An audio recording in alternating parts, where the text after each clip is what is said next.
Olá, seja bem-vindo ao Educa Floripa. Estamos no final do ano, época de fazer um balanço do que realizamos, mas também de planejar novas ações e comportamentos. Então, vamos aproveitar o momento para falar sobre saúde emocional dos educadores. Vamos conversar com uma psicóloga da Rede Municipal de Ensino para saber como reconhecer e valorizar as emoções no ambiente de trabalho e quais são as estratégias para cultivar bons pensamentos e comportamentos no dia a dia da escola. E quem está aqui comigo para falar sobre esse assunto é a Daniela Cardoso de Oliveira, que é psicóloga da Rede Municipal de Ensino aqui de Florianópolis. Daniela, seja muito bem-vinda ao Educa Floripa. Obrigada pelo convite. Um olá a todos que estão nos assistindo e espero que possamos então ter um bom bate-papo aí sobre esse tema tão importante para a educação, né? Que é a saúde mental dos professores, né? A saúde mental dos professores reflete também nos estudantes e na educação como um todo, né?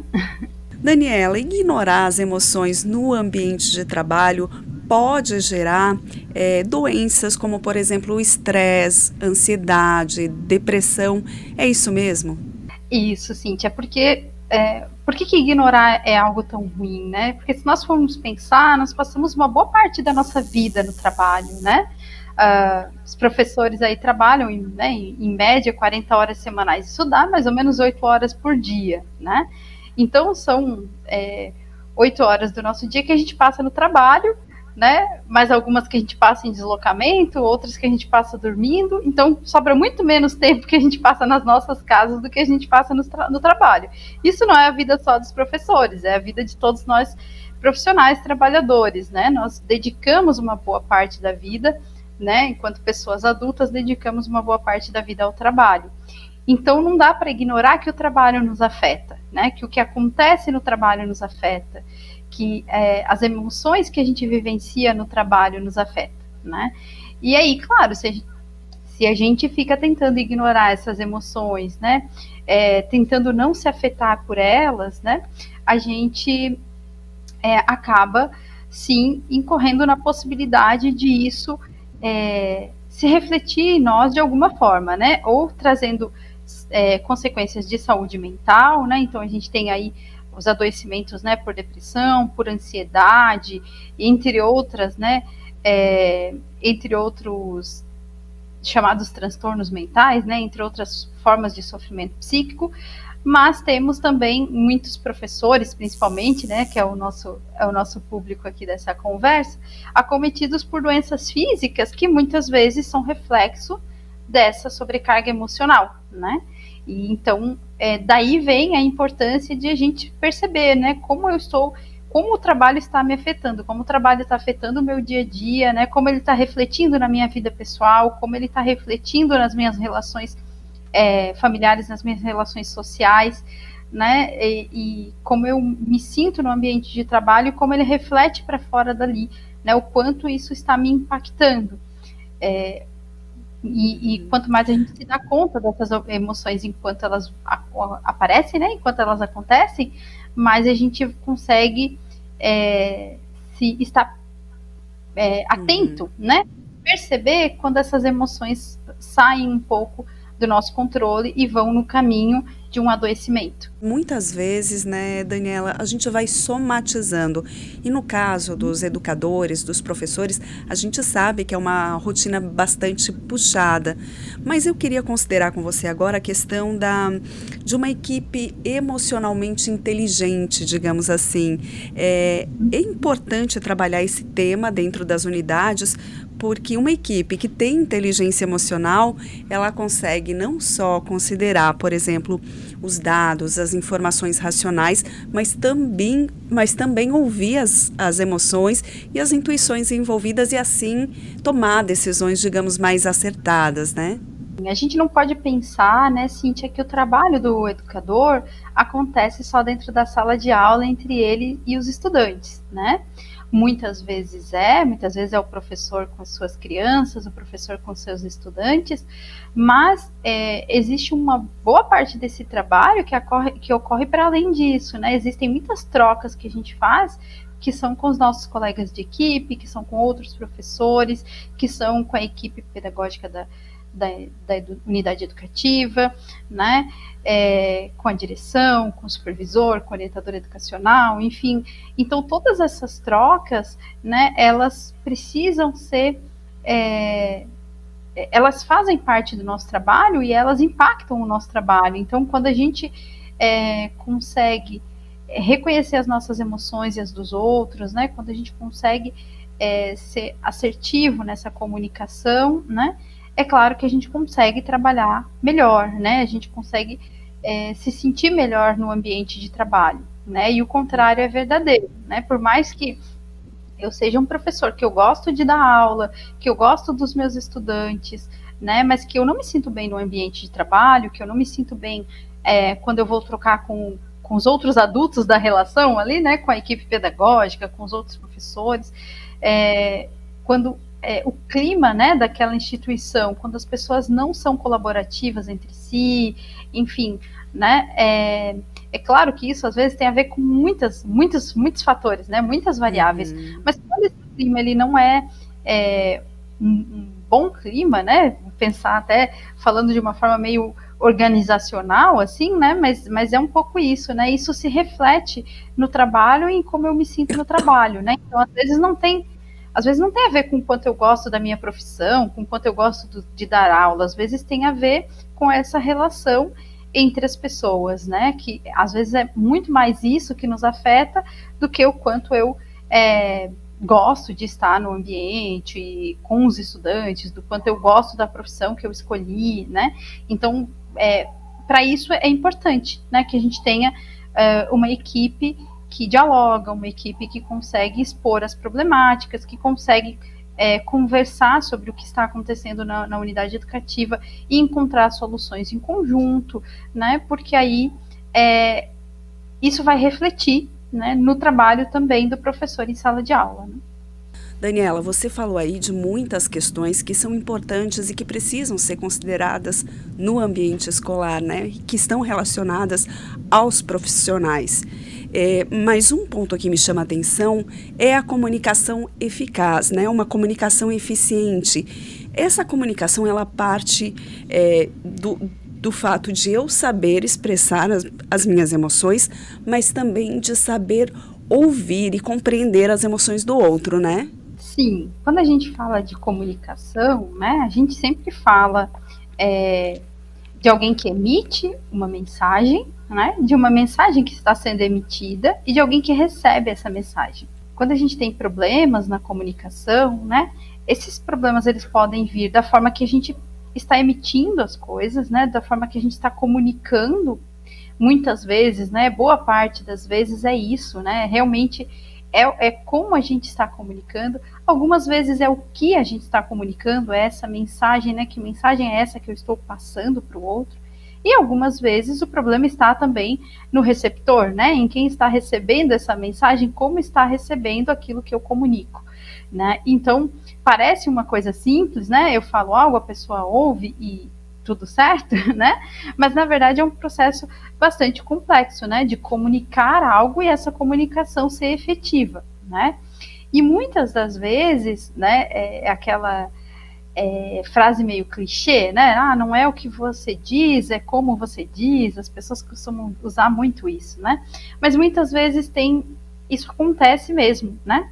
Muitas vezes o que a gente está querendo transmitir, o que a gente está querendo comunicar é algo muito válido, é muito importante, é muito necessário, né? Mas nós estamos tão impactados pelas emoções daquela situação, né? Ou pelo estresse daquela rotina de trabalho, ou por tudo que está acontecendo no entorno, né?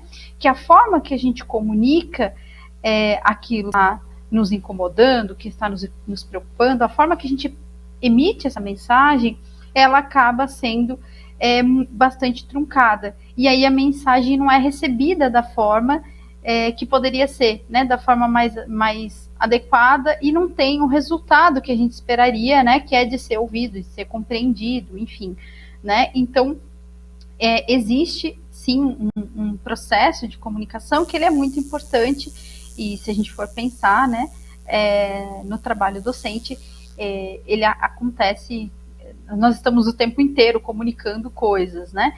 E como nós estamos comunicando, o que nós estamos comunicando e como o que nós comunicamos está sendo recebido, acho que é algo que a gente precisa estar atento, assim, né? Observar, né? Por que as mensagens que eu tento passar não chegam, né? Por que o que eu quero comunicar não chega? E às vezes as pessoas nos dão esse feedback, né? A forma que você, né, fala, é a forma que você comunica. Às vezes não dão, às vezes isso já se torna um conflito no ambiente de trabalho, né? Ou isso que você está solicitando não é viável, né? Eu entendo, mas não é viável. Enfim, às vezes existe esse diálogo, e às vezes não, e aí já se torna muitas vezes um conflito por falhas na comunicação, né? Por outras emoções que já existem, por conflitos anteriores, né? Então, eu já tenho um conflito com essa pessoa, nós já não nos entendemos muito bem, e aí quando eu vou comunicar algo, quando eu vou solicitar algo, isso já não chega, né? Da forma que deveria ou que eu gostaria que chegasse. Então, a comunicação muitas vezes é uma problemática que impacta bastante, né, no trabalho do dia a dia, assim. Daniela, você falou aí do gerenciamento, né, dos conflitos. Os conflitos, eles são, muitas vezes, podem ser evitáveis, mas eles podem acontecer. A diferença está na forma como a gente vai gerenciar tudo isso, né? A gestão escolar, a diretoria, ela pode usar estratégias para ajudar os seus colaboradores, seus educadores na unidade? O conflito, a gente entende muito o conflito como algo negativo, né?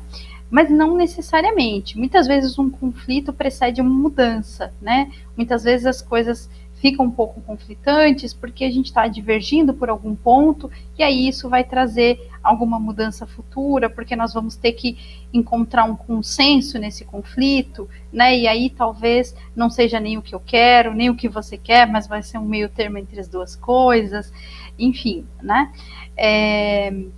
Então, sim, os conflitos eles são inerentes a todas as relações, né? E as relações de trabalho não são diferentes, não vão escapar de ter conflitos, né? Sempre vai haver, de uma forma ou de outra, em um momento ou outro, algum conflito, né? E aí, como eu falei, o conflito ele pode ser positivo, né? Mas ele precisa ser gerenciado para não virar uma agressão, para não virar algo muito maior, né, naquele ambiente. E aí sim, né, a gestão escolar muitas vezes, e aí é um desafio, né, porque o gestor ele precisa evitar estar, né, se envolver no conflito ou ser um promotor de conflito, né? Então, quando a gente assume a função de gestão, a gente, feliz ou infelizmente, né, assume um lugar que muitas vezes precisa se distanciar dos conflitos para auxiliar na resolução deles, né? Então, acho que esse é um dos maiores desafios, porque eu estou naquele ambiente, eu às vezes concordo com uma parte, discordo de outra, enfim, né? Então, realmente é difícil estar nesse lugar, né, de se colocar à parte da situação para tentar fazer com que o conflito seja resolvido, que as pessoas se resolvam, né? Então, é bastante complexo, sim. Mas é importante, né? Eu costumo dizer que um conflito ele é bem solucionado quando todo mundo sai insatisfeito. As pessoas ficam indignadas quando eu falo isso. Como assim, Dani? É porque se só uma parte do conflito sai satisfeita, né? Significa que a gente está tendo ali uma imposição de algo, né? Alguém está se anulando para que outra pessoa se imponha, né? E aí a gente tem uma disputa de poder, muitas vezes, né? A boa solução de um conflito, né? Pensando nessa ideia de conflito, né? De conflitamos sobre algo, divergimos, né? Estamos aqui num impasse, né? Esse impasse ele vai ser bem solucionado conforme ambas as partes percam um pouco e ganhem um pouco. Né? Então, acho que esse é o caminho, né, quando a gente pensa em solução de conflito. É como é que a gente chega num lugar em que todo mundo cede um pouquinho, mas todo mundo ganha um pouquinho também, né, em que uma pessoa não se sobressai sobre a outra, né, porque aí a gente acaba só mascarando o conflito, né, porque alguém saiu com um poder muito maior e outra pessoa saiu em desvantagem, né, se alguém é totalmente satisfeito ali na resolução de um conflito. A não ser que, claro, que seja uma questão maior de agressão, de violência, e envolve outros processos administrativos, inclusive, né? Mas como a gente está pensando em conflitos do dia a dia, né, em conflitos das relações de trabalho, um caminho é pensar isso, né? Como é que a gente leva essas pessoas a encontrarem um caminho em que todo mundo ganhe um pouquinho, mas que todo mundo também precise ceder um pouquinho e que a gente encontre um meio termo, um caminho do meio, né? Um meio termo razoável. A gente tem ouvido muito falar que emoções, comportamentos de, por exemplo, de gratidão, entusiasmo, né, de que cultivar essas emoções nos ajudam também a ter autorrealização profissional. Confere. Sim, confere.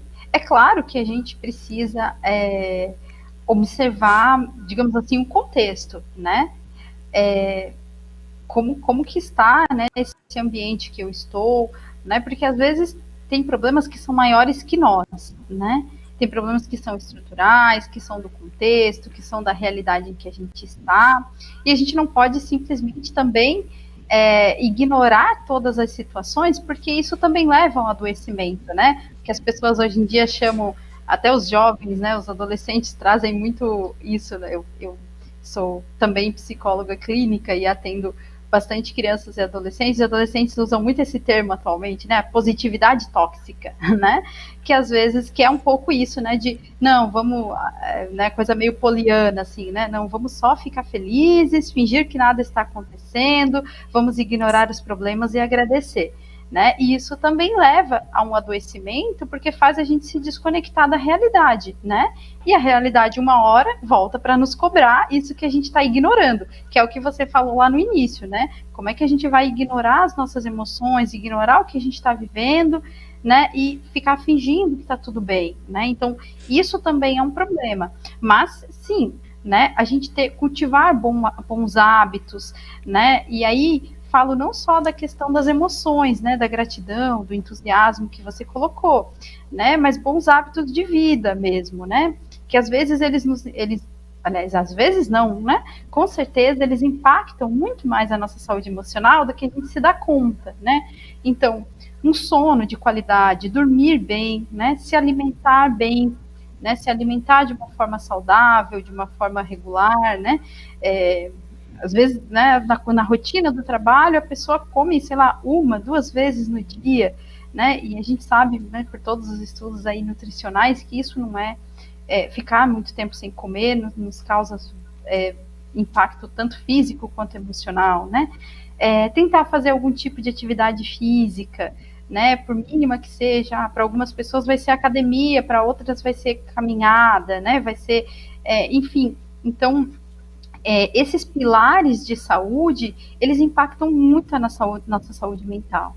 E aí, claro, né, tentar sempre buscar as coisas positivas que a gente tem, né, que às vezes sim, às vezes a gente está tão imbuído em conflitos, olhando tanto para as coisas, para as dificuldades que a gente precisa enfrentar no dia a dia, que a gente para de perceber, né, que a gente deixa de se dar conta das coisas boas que a gente ainda tem, né, das coisas positivas que existem, inclusive no nosso ambiente de trabalho, né, aquilo que eu falei antes, às vezes não é que a gente não gosta da nossa profissão, não é que a gente não gosta dos nossos estudantes, então às vezes a gente precisa olhar para isso que a gente gosta, né, para isso que nos move, às vezes eu costumo perguntar, né, para as pessoas que eu atendo fora, né, que eu atendo de forma particular, que estão com um conflito, às vezes eu costumo perguntar, né, o que te mantém nessa situação? Né? Você está me falando que tem esse problema, o que te mantém lá, né? E às vezes o que nos mantém é o que nos faz bem, né? É pelo que a gente é grato, é pelo que a gente se entusiasma para continuar indo, né? Então, acho que olhar para essas coisas, né, para isso que nos faz querer continuar, por exemplo, né, exercendo a docência, né, para o que nos faz continuar indo para a unidade educativa, encontrando os nossos estudantes, as nossas crianças, preparando as nossas aulas, né, olhar para isso, o que me motiva, o que me move, o que me faz ir para lá todos os dias, né? Então, às vezes olhar para isso e agradecer por isso, né? É se dar conta do que nos faz bem no ambiente que a gente está, né? E não ficar só envolto, né? Naquilo que está nos fazendo mal. Então, acho que esse olhar ele é importante até para a gente continuar se motivando a continuar fazendo o nosso trabalho, né? E procurar sempre esses pilares de saúde, né? Por si só, sozinhos, talvez eles não resolvam tudo, mas eles fazem muita diferença, tá, Cíntia? Dormir bem, comer bem, fazer alguma atividade física, né? Cultivar boas relações. Então, né? Sei lá, no fim de semana eu tô cansada e eu quero só descansar, mas poder estar com a família, com os amigos, com pessoas que nos fazem bem e que até nos tiram daquela energia que talvez nesse momento está um pouco complicada no trabalho, também tudo isso, né, é saúde mental. Eu só queria conhecer um pouquinho mais do trabalho de vocês, psicólogos aí da Rede Municipal de Ensino, porque tu faz parte de uma primeira leva de contratação, né? Eu faço parte de um grupo que entrou na Rede Municipal de Ensino em agosto de 2022, né? Então, somos os primeiros psicólogos vinculados à Secretaria Municipal de Educação do município de Florianópolis. Então, antes, os psicólogos que nós tínhamos estavam nas outras políticas públicas, né? Estavam na saúde, na assistência social, estavam em outros serviços. Agora, né? A partir de 2022, nós temos um grupo de psicólogos e também de assistentes sociais, tá, Cíntia? Não são só os psicólogos, a gente tem alguns assistentes sociais também, na Secretaria Municipal de Educação, em cumprimento à Lei 13.935 de 2019, que é uma lei federal, né, que dispõe que se tenha, né, psicólogos e assistentes sociais nos níveis de ensino, né, nas secretarias de educação, sejam municípios, estados, né, então nós estamos atualmente, né, nós iniciamos o trabalho ali em agosto de 2022, mas foi todo um trabalho de reconhecimento da rede, de ir estruturando, né, qual seria o trabalho que nós desenvolveríamos, enfim, e aí em conjunto com a gestão, com a Secretaria de Educação, com a secretária Fabrícia, né, nós construímos, então, uma proposta de trabalho, né, na qual nós estamos atuando agora, né, que nós criamos, então, um serviço, né, que foi lançado agora, finalzinho de outubro, que é o NAPS Edu, que a gente chama, né, que é o Núcleo de Apoio Psicossocial da Educação. Ele foi lançado pela Portaria 836, de 2023, no dia 25 de outubro, né, então é super recente esse serviço, e aí agora, então, nós estamos com esse grupo de psicólogos e assistentes sociais, trabalhando em conjunto, pensando propostas, né, ajudando a construir a política municipal de educação no que tange as problemáticas de saúde mental, violências, vulnerabilidade psicossocial, várias questões, né, que atravessam, né, os direitos das crianças e adolescentes, enfim, então várias questões que atravessam essas problemáticas agora estão sendo direcionadas ao NAPS Edu, né, e então temos lá um grupo com os psicólogos, com assistentes sociais, ainda estamos estruturando o serviço, né, mas já temos aí várias propostas, né, pensadas aí para o próximo ano, de formação, né, de repente alguns protocolos, algumas coisas nesse caminho aí vinculado a essas temáticas, né, de saúde mental, enfim, entre outras. E também, né, dando suporte às unidades educativas, né? Já iniciamos esse trabalho, né, de dar suporte às unidades, de ir nas unidades educativas, de acompanhar alguns estudos de casos mais complexos. Então, nós temos feito esse acompanhamento e esse trabalho em conjunto com as diretorias de ensino, com as gerências, com a secretária de educação e com as unidades como um todo. Né? Então, é um serviço que ainda está se estruturando, né? A gente tem algumas aí propostas junto com a secretária de educação, né? De ampliação da equipe, de avaliar o contexto, né? Para ver o que seria necessário. Então, no momento a gente tem os psicólogos, assistentes sociais, mas a gente já tem, né, conversado também para termos pedagogos, né, no núcleo, para a gente estar fazendo um trabalho bem multiprofissional, né, bem em conjunto com a educação, né, porque somos psicólogos e assistentes sociais da educação, né, e para, né, quem sabe, temos uma lei também aí, e que está em análise, né, para que a gente estabeleça, então, as diretrizes, né, do que vai ser o trabalho dos psicólogos e assistentes sociais na educação. Então, assim, é algo bem recente, né, como eu falei, acabou de sair do forno aí, mas que que está bem promissor, né, estamos aí numa construção junto com a gestão para desenvolver um trabalho que realmente possa dar suporte às unidades educativas, às crianças e estudantes, aos profissionais da educação, né, professores, diretores, orientadores educacionais, supervisores, enfim, toda a equipe que trabalha nas unidades educativas, e as famílias também, né, e a toda a comunidade educativa, que é todo mundo que se envolve, né, com a educação ali no entorno da unidade. Então, acho que temos aí algo bem promissor para os próximos meses e anos aí, que a gente consiga solidificar esse trabalho, né? Daniela, o nosso tempo está encerrando. Eu queria só que tu deixasse um último recado. A gente iniciou o Educa Floripa de hoje falando sobre saúde emocional, gerenciamento das emoções. O ponto de partida é aquele que a gente já conversou, que é se conhecer também? Se conhecer, se observar, né? Estar atento a si mesmo. Muitas vezes, né, o professor, né, é um profissional do cuidado, assim como os psicólogos, como profissionais de saúde, né, enfermeiros, enfim, o professor é um profissional do cuidado, ele cuida também, né? Ele ensina, mas ele também cuida. Não é à toa que é uma profissão muito mais feminina, né?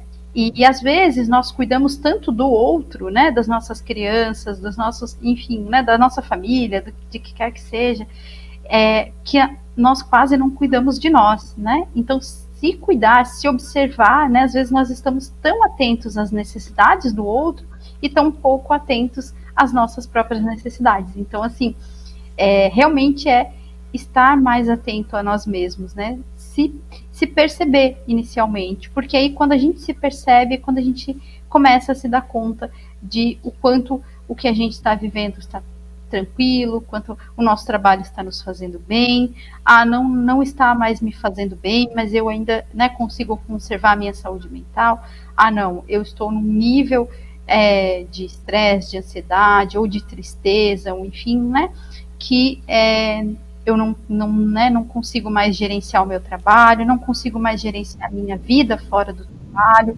eu me sinto adoecendo, né, e aí esse é o momento de a gente buscar ajuda profissional, né, Cíntia, porque o que a gente está falando aqui é do autocuidado que a gente pode nos proporcionar no dia a dia, né, mas chega um momento que muitas vezes a gente precisa reconhecer, né, que não é mais possível gerenciar isso sozinho, né, e aí é um momento que a gente precisa muitas vezes da ajuda profissional. Então, reconhecer também, né, e às vezes é muito difícil, né, para as pessoas reconhecer que elas estão precisando de ajuda naquele momento específico, mas esse reconhecimento também é muito importante, e quanto mais a gente se observa, quanto mais a gente se percebe, quanto mais a gente se cuida e se olha, né, mais a gente consegue antecipar esse adoecimento, né, prevenir esse adoecimento, ou pelo menos perceber quando ele chega, né, e é isso que a gente quer